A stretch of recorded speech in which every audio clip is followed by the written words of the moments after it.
एक बार हजरत ख्वाजा मोइनुद्दीन चिश्ती रहमतुल्लाह अलैहि इस्लाम का पैगाम फैलाने की नीयत से अपने कुछ मुरीदों के साथ अजमेर शरीफ के एक स्थान पर तशरीफ लाए।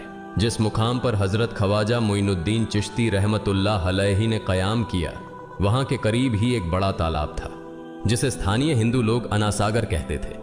उस दौर में इस तालाब की वसात और पवित्रता के कारण हिंदू समाज में इसका बहुत एहतराम किया जाता था। उनका यह अकीदा था कि जो शख्स दिन भर गुनाह करने के बाद इस तालाब में गौस्ल करता है, उसके तमाम गुनाह धुल जाते हैं। इसी वजह से वे इस तालाब को हमेशा दियों से सजाए रखते थे। कहा जाता है कि इस तालाब में हर रात दिए जलाने के लिए तकरीबन 3 मन तेल की जरूरत होती थी। तालाब की पवित्रता के कारण वहां सभी हिंदुओं को दाखिल होने की इजाजत नहीं थी। सिर्फ आला तबके के ब्राह्मण ही वहां गौस्ल कर सकते थे और तालाब के पानी को छू सकते थे। उनका यह मानना था कि अगर ब्राह्मणों के अलावा कोई और तालाब के पानी को छू ले तो पानी नापाक हो जाएगा। हजरत ख्वाजा मोइनुद्दीन चिश्ती रहमतुल्लाह अलैहि और उनके मुरीद लंबे सफर से थके हुए थे। कुछ देर आराम फरमाने के बाद जब नमाज का वक्त हुआ तो ख्वाजा मोइनुद्दीन चिश्ती रहमतुल्लाह अलैहि ने हजरत बख्तियार काकी रहमतुल्लाह अलैहि को अजान देने का हुक्म दिया। हुक्म पाकर हजरत बख्तियार काकी रहमतुल्लाह अलैहि ने अजान देना शुरू किया। उस वक्त हिंदुस्तान में तौहीद का पैगाम और अजान के अल्फाज किसी ने नहीं सुने थे। जब लोगों ने पहली बार अजान के अल्फाज सुने तो उनके दरमियान हलचल मच गई। लोग अपने घरों से बाहर आकर एक दूसरे से कहने लगे, ये फकीर लोग कहां से आ गए और ये क्या पढ़ रहे हैं। अजान खत्म होने के बाद हजरत ख्वाजा मोइनुद्दीन चिश्ती रहमतुल्लाह अलैहि और उनके साथियों ने अनासागर तालाब पर जाकर वुजू करना शुरू किया।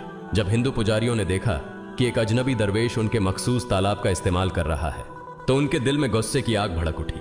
एक पुजारी बोला, यह दरवेश कहां से आ गया? बिना हमारी इजाजत के इसने हमारे पाक तालाब को हाथ लगा दिया। हम इस तालाब को कितना मुकद्दस मानते हैं और इन मुसाफिरों ने इसे नापाक कर दिया है। इसका कोई हल निकालना ही होगा। इसके बाद हजरत ख्वाजा मोइनुद्दीन चिश्ती रहमतुल्लाह अलैहि ने तमाम साथियों के साथ मिलकर जमात के साथ नमाज अदा की। लोग ये मंजर देखने लगे और कहने लगे, ये तो कोई अजीब फकीर है। हमारे मंदिरों में सब देवी देवता मौजूद हैं और ये उनकी इबादत न करके किसी नए खुदा की इबादत कर रहा है। अगर मंदिर के बाहर भी कोई खुदा है तो उसे भी मंदिर में रखा जाना चाहिए ताकि लोग उसकी भी पूजा कर सकें। शाम ढलने लगी। शाम होते ही राजा पृथ्वीराज के ऊंटों के चरवाहे अपने ऊंट लेकर उस जगह पहुंचे। इत्तेफाक से हजरत ख्वाजा मोइनुद्दीन चिश्ती रहमतुल्लाह अलैहि उसी जगह पर तशरीफ फरमा थे जहां आमतौर पर राजा के ऊंट आराम किया करते थे। चरवाहों ने देखा कि एक दरवेश का काफिला उनके मुकाम पर आकर बैठा है। उन्होंने हजरत ख्वाजा मोइनुद्दीन चिश्ती रहमतुल्लाह अलैहि और उनके साथियों से कहा, अरे फकीर बाबा, आप कहां से तशरीफ लाए हैं और यहां आकर बैठ गए? क्या आपको मालूम नहीं कि यहां रोजाना राजा पृथ्वीराज के ऊंट आराम फरमाते हैं? राजा के ऊंट यहां आराम करते हैं। ये जानते हुए भी आपने यहां बैठने की